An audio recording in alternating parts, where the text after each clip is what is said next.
నజరేయుడైన యేసుక్రీస్తు పరిశుద్ధ నామములో మీ అందరికీ కూడా శుభవందనాలు తెలియజేస్తున్నాను. దేవుడు మీ అందరినీ కూడా దీవించి ఆశీర్వదించును గాక. ప్రియ దేవుని జనాంగమా, మరి ఈ యొక్క ఛానల్‌ని సబ్స్క్రైబ్ చేయండి. అనేక మందికి షేర్ చేయండి. ఇంకా ఎవరైనా సబ్స్క్రైబ్ చేసుకోలేనట్లయితే దయతో సబ్స్క్రైబ్ చేయవలసిందిగా ప్రేమపూర్వకంగా మీ సహోదరిగా నేను విన్నపిస్తున్నాను. ప్రియ దేవుని బిడ్డలారా, మరి లోకములో కూడా అనేకమైన విషయాల గురించి మనం ఆలోచించుకున్నట్లయితే లోకములో ఉన్న ప్రతీదీ కూడా మనము ఆత్మీయంగా కూడా మనం చూడలేం. ఎందుకంటే లోకము అపవాదికి సంబంధించింది. లోకమంతా కూడా దేవుడు సృష్టించిన అపవాది అనేవాడు దాన్ని కలుషితం చేశాడు గనుక, ఆ కలుషితమైన ఆ లోకములో మనము ఎటువైపు వెళ్తున్నాం? ఏ మార్గములో వెళ్తున్నాం? ఏ యొక్క ద్వారంలో వెళ్తున్నాం అనే విషయాన్ని మనం ఆలోచించుకుందాం.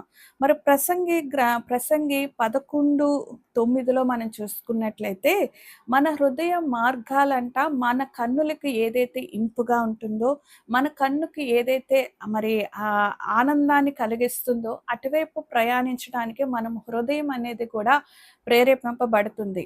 మరి వాక్యానురీతిగా మనం ఆలోచించుకున్నట్లయితే నిజంగానే పరిశుద్ధాత్మ దేవుడు సెలవిచ్చినట్లే మన కన్ను ఏదైతే చూస్తుందో, మన కన్ను ఏదైతే ఆశపడుతుందో, మన కన్ను ఏదైతే మార్గాన్ని వెతుకుతుందో, మన హృదయ ఆలోచనలు కూడా, మన అంతరంగ ఆలోచనలు కూడా అది కావాలి అనే ఆశ కలిగి అటువైపు మార్గాలు బట్టే మనము వెళ్తున్నాం.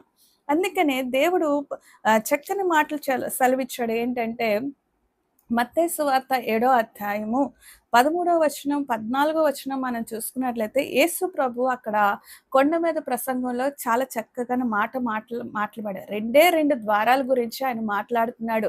మనము ఏ ద్వారములోనికి వెళ్ళాలి, ఏ ద్వారములో వెళ్తే మనకి ఏది సంభవిస్తుంది, ఏది వస్తుంది అనే విషయాల్లో ముందుగానే యేసు ప్రభు తెలియపరిచాడు.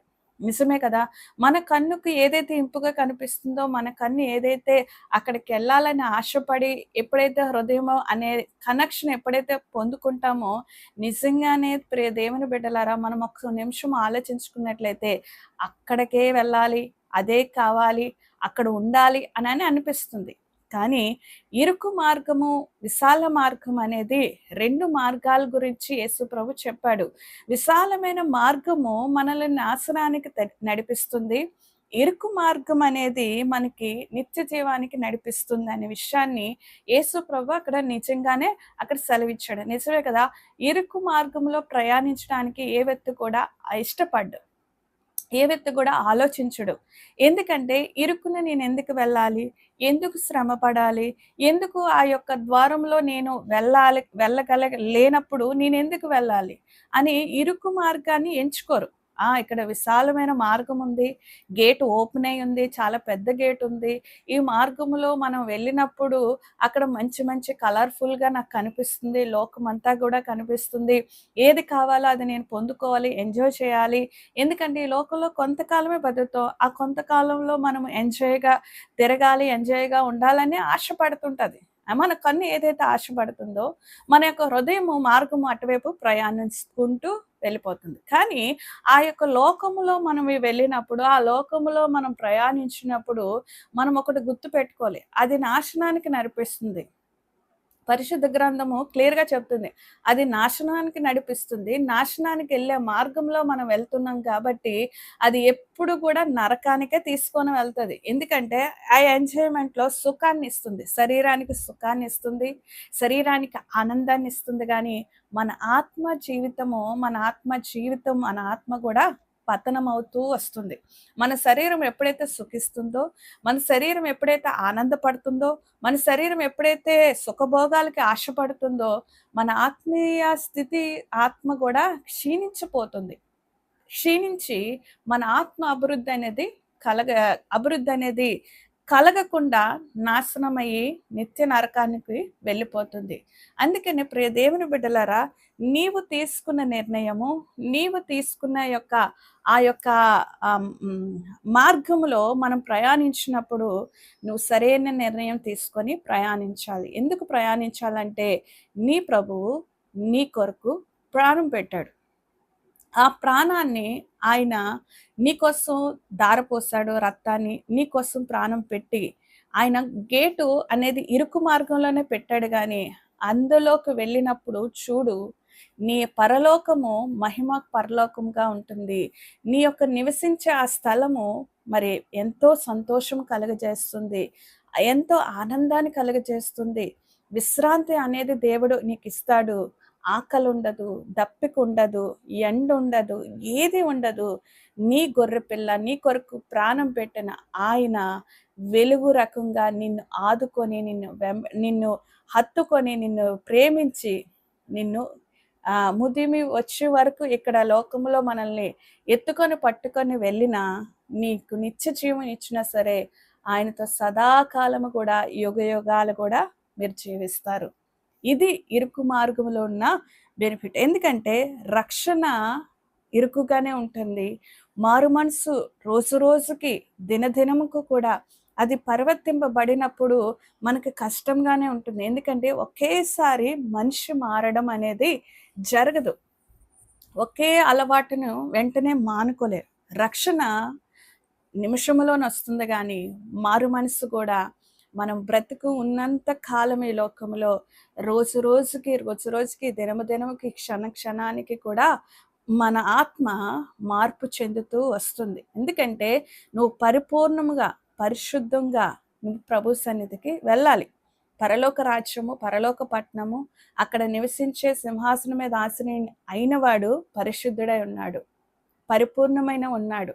అక్కడికి నీవు చేరాలంటే నీవు మారు మనసు పరిపూర్ణంగా రావాలి.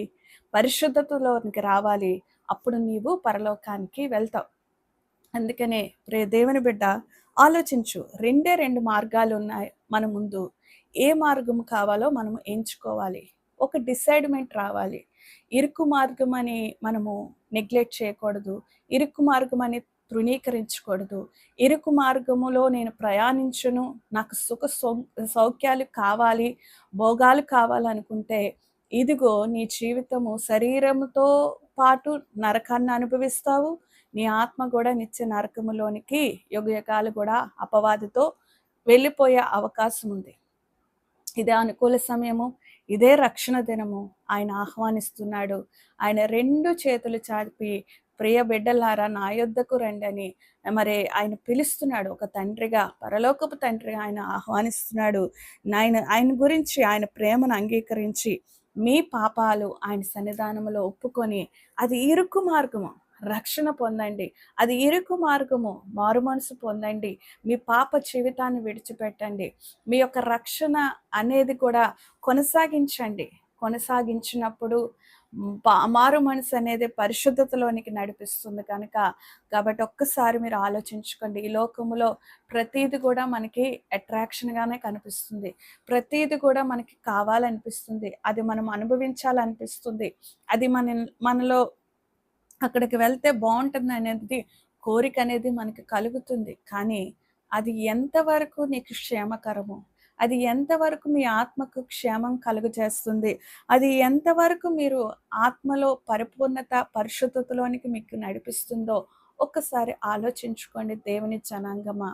ప్రియ దేవుని బిడ్డలారా, నీవు వెడల్పు మార్గమైన, ఇరుకు మార్గమైన, తప్పిపోయిన మార్గమైన ఏదైనా సరే ఆయన నిన్ను నిత్య జీవములోనికి, మంచి మార్గములోనికి నడిపించాలంటే నువ్వు మొదటగా ఇరుకు మార్గములోనే ప్రయాణించాలి. అప్పుడు నీ జీవితము సుఖమయమవుతుంది. అప్పుడు మీ ఆత్మ సుఖంగా ఉంటుంది. అప్పుడు మీ యొక్క దేవుడు, రక్షకుడు ఈ కొరకు ప్రాణం పెట్టినవాడు మిమ్మల్ని సదాకాలం కూడా ఆయనతో ఉంటానని ప్రమాణం చేసింది. అది నెరవేరుస్తాడు. ఎందుకంటే ప్రభువు మాటిచ్చి ఎప్పుడు కూడా తప్పడు. ఆయన కనుక మీరు గమనించండి. ప్రభువు దగ్గరికి రండి. ఆయన దగ్గరికి ఆహ్వానం పలుకొని పరలోకంలో ప్రవేశిద్దాం. ఆయన త్వరగా వచ్చుచున్నాడు. ఆయన వచ్చేసరికి మనం సిద్ధపరచుకొని అనేక మందిని ఈ విషయం తెలియక అనేక మంది కూడా విశాల మార్గంలో వెళ్ళిపోతున్నారు. ప్రియ యవనస్తుడా, యవనస్తురాలా, నీ జీవితము ఎటు ప్రయాణిస్తుంది? ఏ ద్వారంలో వెళ్తున్నావు? విశాల మార్గం ఎంచుకుంటే ఇదిగో ఒక దినాన రాబోతుంది. ఆ దినములో నువ్వు నరకంలోనికి వెళ్ళిపోతావు. నీ ప్రభువు, నీ రక్షకుడు నీ కొరకు ప్రాణం పెట్టాడు తమ్ముడు. నీ కొరకు ప్రాణం పెట్టాడు చెల్లి. నీ పాపాలు ఒప్పుకో. ఆయన దగ్గరికి రా. ఆయన సన్నిధానం చేరు. ఆయన దగ్గరికి వచ్చినప్పుడు అది ఇరుకు మార్గమే, అది విశాల మార్గములోనికి నడిపిస్తుంది. వెడల్పైన జీవితంలో పరలోక పట్టణంలో ఆయన నడిపిస్తాడు. ఇదిగో నువ్వు వెళ్తున్న మార్గము, లోకము కూడా విశాలంగానే ఉంటుంది. కానీ అది వెళ్తూ వెళ్తూ వెళ్తూ వెళ్తూ ఉన్నప్పుడు అది ఇరుకు మార్గం అయిపోతుంది. ఈ విషయాన్ని మీరు గమనించాలి. అందుకే యేసు ప్రభు ముందుగానే మన అలర్ట్ చేస్తున్నాడు. ముందుగానే ఈ యొక్క వర్తమానం అనేది మన ముందు పెట్టాడు. పరిశుద్ధాత్మ దేవుడు మాట్లాడుతున్నాడు కాబట్టి ప్రియ చెల్లి, తమ్ముడు, ప్రియ దేవుని బిడ్డ, ప్రియ దేవుని విశ్వాసి, ఒకవేళ యేసుని ఎరగక ఈ యొక్క వర్తమానం చూస్తున్నట్లయితే ప్రియ దేవుని సహోదరుడా, దేవుని యొక్క పిలుపుని అందుకో. నీ లోకము కోరికలతో ఉన్నది. ఈ లోకము అందంగానే ఉంటుంది. ఈ లోకము మనల్ని మాయ చేస్తుంది. ఈ లోకము మనల్ని నాశనమునకు నడిపిస్తుంది. ఈ విషయాన్ని మీరు గమనించండి. మేము వెళ్ళే మార్గము సరైనదో కాదో ఒక్కసారి మీరు చూసుకొని దేవుని దగ్గరికి రండి. ఇరుకు మార్గమైన దేవుడు మిమ్మల్ని విశాల మార్గంలోనికి ఆయన నడిపిస్తాడు. యేసు ప్రభు అనే విషయాన్ని మీరు గమనించండి. మీ హృదయము దేవుని చేతిలో పెట్టండి. మీ యొక్క కన్ను దేవుని చేతిలో పెట్టండి. అది ఇరుకు మార్గమైన దేవుని మహా సౌందర్యమైన పట్టణములో మనల్ని చేర్చడానికి ఆయన సిద్ధంగా ఉన్నాడు. ఆయన త్వరగా రాబోతున్నాడు. ఆయన వచ్చేసరికి నీవు సిద్ధంగా ఉన్నట్లయితే, నీవు ప్రిపేర్గా ఉన్నట్లయితే, నీవు ఆయన పిలుపుని అందుకొని ఆయన దగ్గరికి వచ్చినట్లయితే, ఇది ఇరుకు మార్గమని నువ్వు సనుక్కొని గెనుక్కొని ఉన్నట్లయితే అది దేవుడు నిన్ను అంగీకరించుడు. ఇదిగో నాకు ఇరుకు మార్గమైన నా రక్షకుడు నా కొరకు ప్రాణం పెట్టాడు, నా పాపాల కొరకు ఆయన ఆయన రక్తం చిందించాడు. ఇదిగో ఈ క్షణమే నేను ఆయన దగ్గరికి వస్తున్నాను, నా పాపాలన్నీ కూడా ఒప్పుకుంటున్నానని చెప్పి ప్రభువు నిన్ను ప్రేరేపించినట్లయితే మోకరించి ప్రార్థన చేయి చెల్లి, మోకరించి ప్రార్థన చేయి తమ్ముడు, అన్న. నువ్వు దేవుని దగ్గరికి రా. అది విశాల మార్గం అని వెళ్ళిపోయావేమో, అది సుఖాన్ని ఇస్తుందని వెళ్ళిపోయావేమో, ఆ మార్గంలో విశాల మార్గంలో వెళ్ళిపోయావేమో, తిరిగిరా. ఆయన ఆహ్వానిస్తున్నాడు. ఇరుకు మార్గమైన, రక్షణ మార్గమైన, మారు మనసు చెందుతూ ఉన్న, శ్రమ కలిగిన, కష్టం కలిగిన, ఇబ్బంది కలిగిన, అవమానం కలిగిన, నిందలు వేసిన, ఏదేసినా నీ ప్రభు నీతో ఉంటాడు. నీ పరిశుద్ధాత్మ దేవుడు నిన్ను సర్వసత్యములోనికి నడిపిస్తాడు. ఆయన నిన్ను విడువడు, ఎడబాయుడు. సదాకాలం కూడా ఆయనతో కలిసి, నీతో కలిసి ఆయన జీవించడానికి ఆయన సిద్ధంగా ఉన్నాడు. కాబట్టి ఈ విషయాన్ని మీరు గమనించి ఆయన దగ్గరికి రండి. ఆయన యందు ప్రేమింపబడి ఇరుకు మార్గంలో ప్రయాణించడానికి మనం ముందుకు సాగుదాం. మన ద్వారము ఇరుకు మార్గము, మన ద్వారము నిత్య పరలోక పట్టణము, మన ద్వారము యేసు ప్రభువే. నేను గొర్రెలకు ద్వారమునై ఉన్నాను. ఆయన మనకి ద్వారమునై ఉన్నాడు. ఆ ద్వారములో మనం ప్రవేశించినప్పుడు ఆయన స్వరం విని, ఎప్పుడైతే ఆయన యొక్క స్వరాన్ని విని మనము లోపలికి ప్రవేశిస్తామో, మనల్ని సంతోషంగా, సమాధానంగా ఆ నిత్య పట్టణములోని, నిత్య సంతోషములోని, నిత్య ఆనందములోని, మహిమ గల పట్టణములో ఆయన చేర్చడానికి ఆయన సిద్ధంగా ఉన్నాడు. ప్రియ దేవుని బిడ్డలారా, గమనించి దేవుని యందు విశ్వసించి ఇరుకు మార్గములో ప్రయాణించండి. ఇరుకు మార్గములో ప్రయాణిస్తున్న దేవుడు మీతో కలిసి ప్రయాణించడానికి ఆయన సిద్ధంగా ఉన్నాడు. మీతో ఉంటాడు, మీ పక్కనే ఉంటాడు, మిమ్మల్ని విడిచిపెట్టాడు.